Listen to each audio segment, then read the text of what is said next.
स्वागत है आपका स्टडी लैब्स पर। रात के 9 बज चुके हैं और समय है हमारे 8वीं कहानी ट्रेन वाली कक्षा का।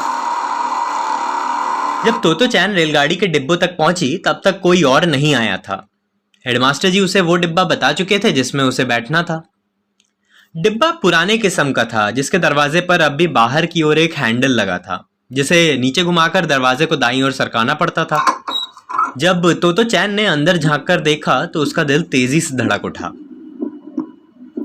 वाह, यहां पढ़ना तो ऐसा लगेगा मानो लगातार यात्रा ही कर रहे हों। खिड़कियों के ऊपर सामान रखने के रैक अभी भी मौजूद थे। अंतर बस इतना भर था कि डिब्बे के ठीक सामने की ओर एक ब्लैक बोर्ड टंगा था और लंबे सीटों की जगह ब्लैक बोर्ड की ओर मुंह किए डेस्क कुर्सियां रखी हुई थी।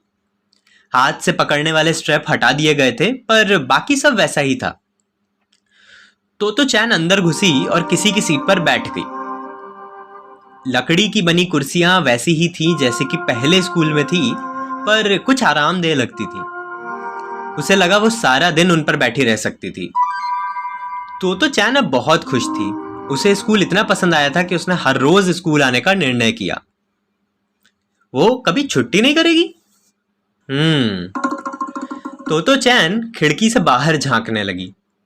उसे यह तो पता था कि ट्रेन स्थिर है, पर न जाने क्यों उसे लगा कि वो चल रही है। शायद इसलिए कि बाहर मैदानों में फूल पेड़ हवा से धीमे धीमे हिल रहे थे।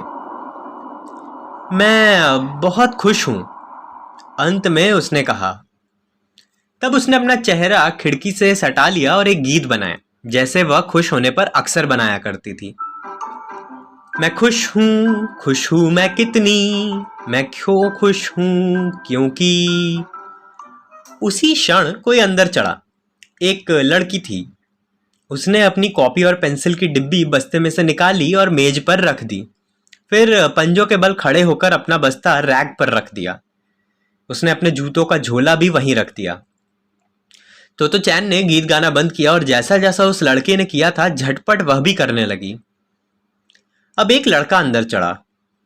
उसने दरवाजे पर ही रुक कर अपना बस्ता रैक की ओर फेंका मानो वो बास्केटबॉल खेल रहा हो।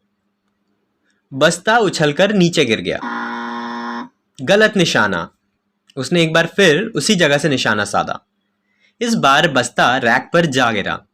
सही निशाना, लड़का जोर से बोला और तब नहीं, गलत निशाना कहते हुए हड़बड़ाता सा अपनी मेज पर आ बैठा।